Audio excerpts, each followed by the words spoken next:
Great for him. Yes. As you said earlier, having an African-American coach is now the highest paid coach in the history of the NBA is only a good thing. I hope the NFL's taking notes. For sure. It is not a knock on any of the men that are underneath him right now.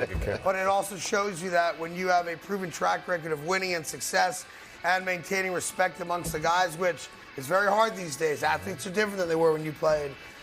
You get paid. Yeah. And he apparently, as the story goes, Monty Williams was going to take a year off, and I get that. Right, yes. You know, just go chill, hang out, relax, live your life.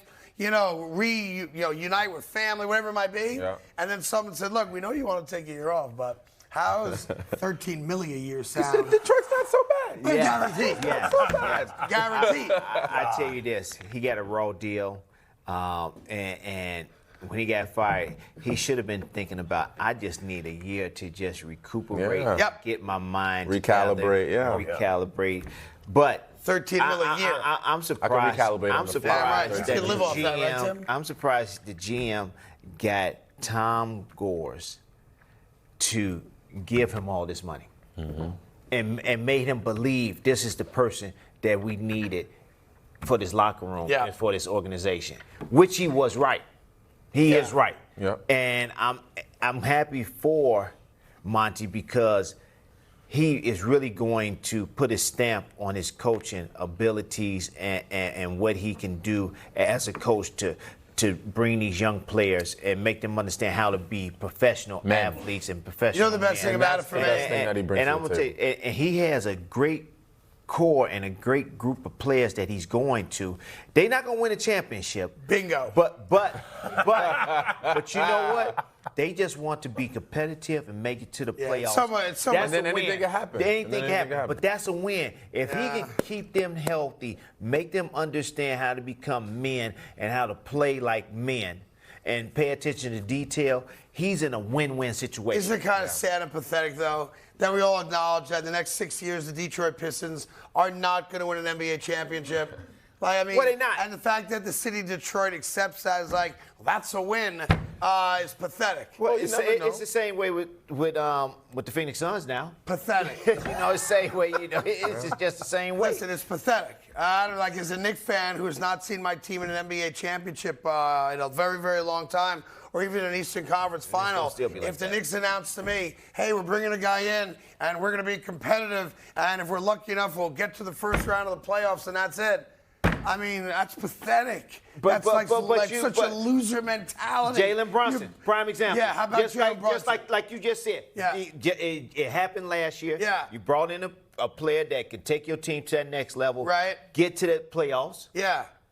You got to the second round. I find this season to be highly unacceptable as a Knicks fan because the Red Sea parted. I should be in the NBA Finals against the Denver Nuggets. Beggars can't be choosing Knicks fans, okay? Let's take this one and run. Look, and you know I'm right. Let's take this one and be happy, and we can build on it. Build on it. Yeah, because you gotta the Knicks still have build such on a great track record of back-to-back successful But you can like see a it, though. different You team. can see it. Excuse me, Tim Hardaway. You can see it. I the can Knicks see fans it. are talking for a second. Okay, go ahead. Keep your Heat nonsense out of it. Okay. Because you're in another NBA final. Again. You've been in 7 of them. Yeah, Ain't that enough? Oh, God. Pat Riley, by the way, as a player, as a coach, and as an executive, has now been a part of it. I'm not making it up. 25% of all the NBA finals ever played. Unreal. Oh, but he didn't want to be the Knicks executive. Screw him. No. That's what happened. No.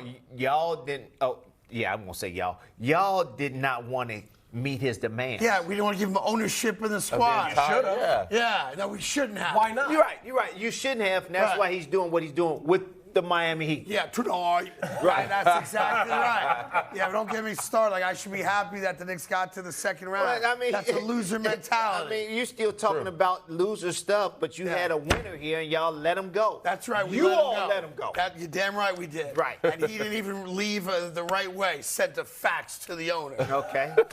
They don't even have fax It's machines anymore. No, yeah, They that don't was even know what a fax machine is. Yeah, they don't even know. You know what it is, and you've never used one. Leaving on a fax is equivalent to sending a text and leaving. Like, yes, in today's yes. The only thing better is when Bill Belichick wrote on a little piece of paper, "I resign as the HC of the NYJ." That's a gangster move right there. What else you got, Cody? Headline number 4, 98 days away from the start of the NFL season. And Craig, are you excited for that man right there to let you down? Not only am I excited about it, Cody, you may notice that my main man right here. Where's his bubble wrap? Exactly.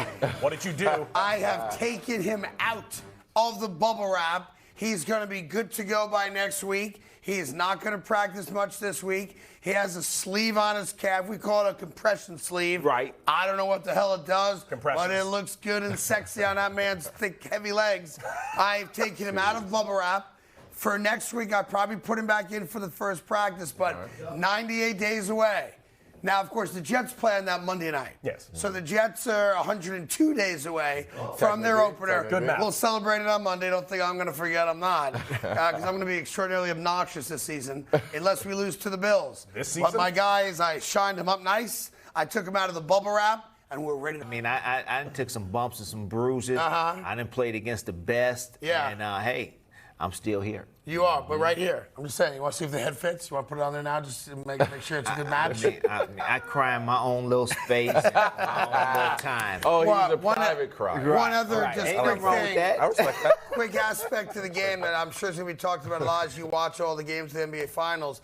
The disparity in size between the Denver Nuggets, literally at almost every single position, versus the guys that most likely are going to guard when they're not in a type of zone or trap, is significant. Like, this is the most difference in a position size-wise, and all of it benefits the Denver Nuggets. You almost don't even know Michael Porter Jr. is 6'10", but when you watch him in the game, you don't even 6'10". really see it, but he's every bit of it. This just reminds me of the Milwaukee Bucks. Okay. The same size difference. You know, Lopez, he's 7'1". 7-1, yep. You know, Giannis, they say he's 6'11", he's 7 feet. You know, Portis, you know, he's it's 6'9", all true. 6'10". But the way you guard Milwaukee is different. You crowd the paint. You make Giannis crowd the paint, make him work for it, make him be a jump shooter. Yeah. With Jokic, you can't do nothing. You can't do that. You nothing. He can shoot jumpers too. He can do everything. He can Guys do everything. averaging a triple-double in the postseason. It all starts tonight at 8:30, and we'll be here tomorrow morning to talk about it first and foremost on FS1. Cody, what else you got? Headline number 2, Tim, you just mentioned it. The Nuggets are currently minus 500 to win this series, according to Fox Bet. And Craig, you just mentioned 8.5-point favorites tonight. Yeah. But there is one man that does not think that they are favorites. Yes, he does. And that is Nikola Jokic. Nah, this is Jokic playing the game, but let's hear him say it, and then we can go to headline number 3. Go ahead. Who said that we are favorites? The media? Las Vegas. And Las Vegas told us that we were underdog before.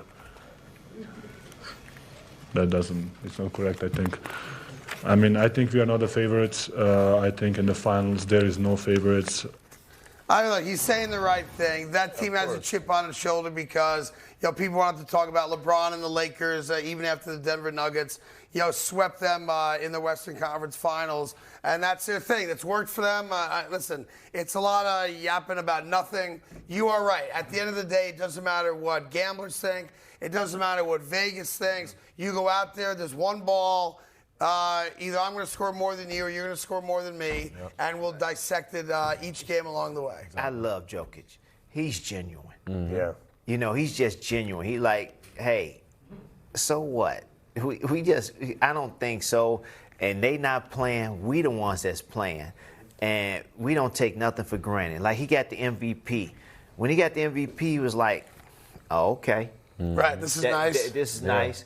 All right, now can I go on to catching my whatever, to going to farming and doing what I need to do, and let me go out here and dance and be with my family and stuff. But that's how genuine he is. Yes. But he loves to play. He loves He's to play not the an game. attention whore at all. No, He's not. He loves to play the game. He goes out there and does what he's supposed to do for his team, and he has fun doing it.